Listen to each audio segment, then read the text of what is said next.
आइए दिखा रहे हैं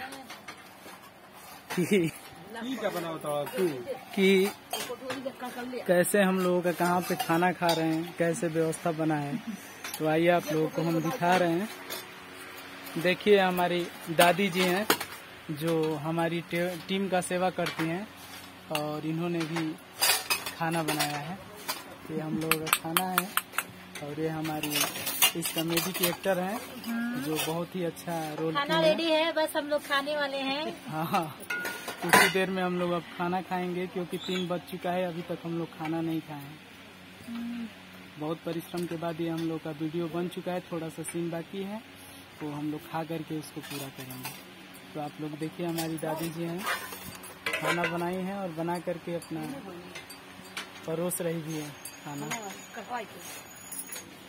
और देखिए लग रहा है एक्टर साहब वीडियो कॉलिंग में व्यस्त हैं।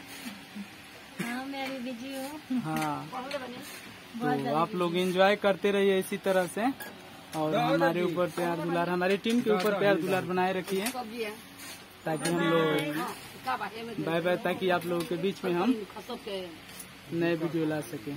बाय।